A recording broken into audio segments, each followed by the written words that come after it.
Hello everyone and welcome to my review of Halloween Kills. Only just come out very recently. Can't remember what day it actually came out, but it's not been out for very long.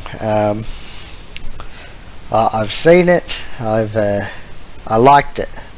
I really liked it. I thought it was pretty good. Probably one of the better movies I've seen. You know, for the first time anyway. In a little while. Not that I've watched very many movies that I haven't already seen for quite a while.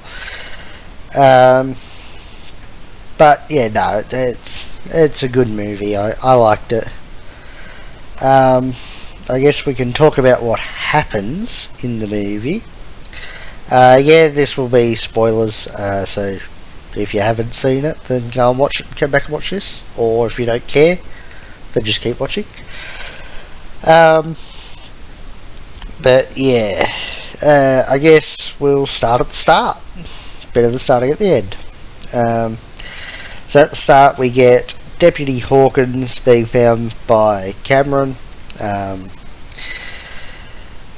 He sort of helps him, calls the ambulance and whatnot. While he's there waiting for them, Hawkins remembers what happened 40 years ago, which is the original movie, when he accidentally killed his partner while trying to save him from Michael.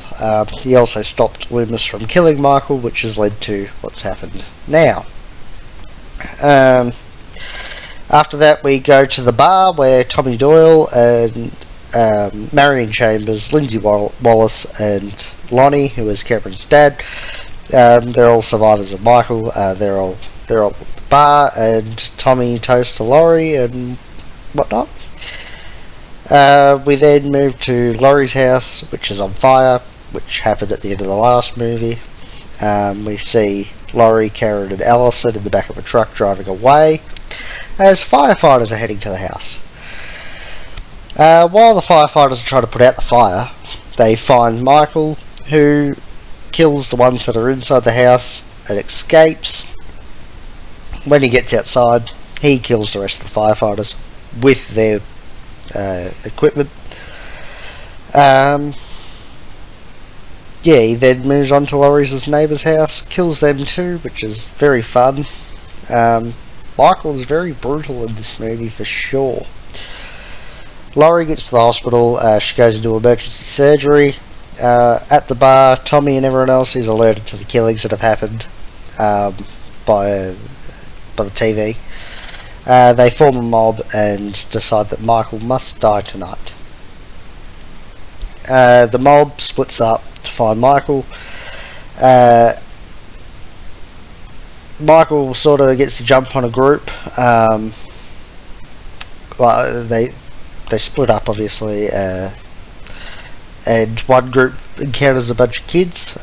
This group includes Lindsay, Marion, and some other people from the bar.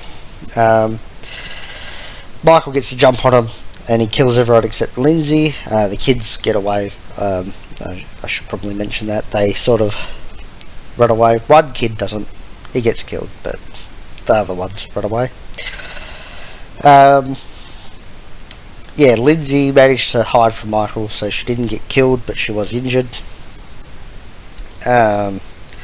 Cameron, Tommy, Lonnie, and Allison, she left the hospital despite being told not to. But she's also helping to find and kill Michael. They show up, they find the car that Lindsay and the rest of them were in, and they find Lindsay and take her to the hospital. Lonnie, Cameron and Allison figure out, based on where the victims have died, that Michael is heading back to his childhood house. So that's where they go. At the hospital, Tommy finds Laurie and tells her that Michael is still alive, although Karen told her that he died, so she's not too happy. But she then decides to prepare herself to go and kill Michael. Obviously she just had surgery, so she needs painkillers and whatnot, but yeah. At the same time, another patient from Smith's Grove shows up at the hospital. The mob thinks that it's Michael, but it's not.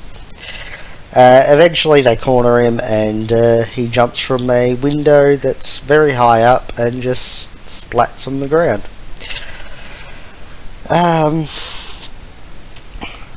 At the Myers house, Michael shows up and kills the current owners, which is Big Jim and Little Jim.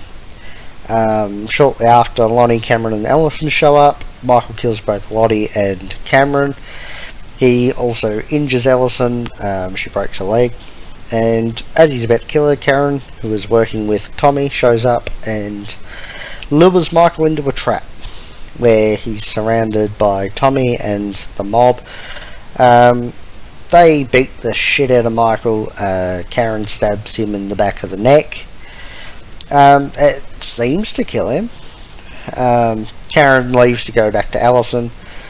And as Lee Brackett, which was the sheriff in the original movie, as he's about to shoot Michael in the head, Michael gets up, kills everyone, including Brackett and Tommy. Brackett's daughter also died in the original movie, I should mention that. We then go back to the Myers house. Karen, who's standing outside, sees a young Michael in one of the upstairs windows, so she goes up there. And then just out of nowhere, Michael shows up. Doesn't quite make sense, given that there were cops, there were ambulance workers, there was people, all there, and where she lured him would have meant that he had to walk all the way around to the back and then go in through the back without anyone noticing, but no, he just sort of shows up. And to get upstairs, he would have had to have gone to the front door and around, so it doesn't make sense how he got up there, but he got up there, and he stabs the shit out of Karen and kills her. The movie ends with Michael staring out the upstairs window while Laurie stares out her hospital window. That was the basic plot of the movie, I guess. It sets up the last movie, obviously. It did sideline Laurie, which I've seen a lot of people are upset about that, but really, we sort of, there's not a lot she could have done anyway, without sort of, if you brought her into the fight, she would have had to have gotten injured again, or killed, which doesn't make sense, especially if you know there's a third movie coming.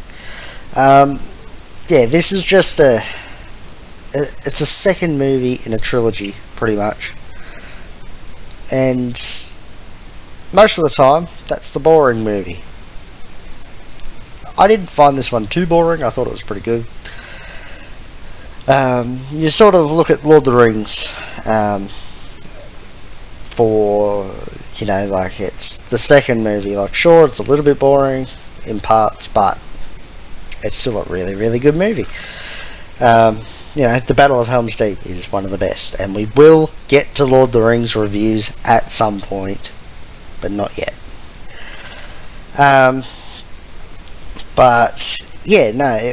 It was good. I found that Michael was very brutal, and this movie has made him look unstoppable. He's just going to kill people, and it's going to be great, all out war sort of thing. Obviously it could go either way. The last movie can be very shit if they just kill Michael. That's not going to work, because you've built him up and he just gets killed like that. Obviously for me, it's easy to look at the wrestling and sort of, take the stories from the wrestling where you build somebody up to being the final boss and then just gets beaten in 10 seconds. It's anticlimactic, I guess. And there's the opposite, where you build them up and then somebody sort of,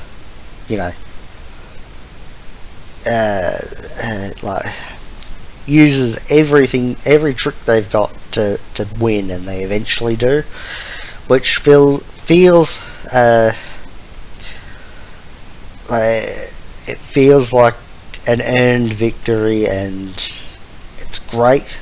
But at the same time, that can be very boring to watch, especially if you sort of look at it and go, well, that's not going to finish it, that's not going to finish it, that's not going to finish it, and then, you know, eventually something happens and you go, yeah, no, it's done. But I don't know, we'll have to wait and see what the next movie looks like. But I suppose I'll give it a score. Halloween Kills gets a 4 out of 5. I reckon it was enjoyable, at least for me. But yeah, I can't wait to really go back and watch all 3 movies. Like, obviously, after the next one comes out, I'll go back and watch 2018, this one, and the next one. And then after that, at some point, I'll watch the original 2018, this one, next one. But yeah, I'll end the video there, I guess, by saying thanks for watching. Yeah, like, share, subscribe to the channel, hit the notification bell, follow the Facebook, Twitter, and Twitch. Links to those are in the description. Let me know what you thought of Halloween Kills in the comment section down below, and other than that, thanks for watching, goodbye, and good night.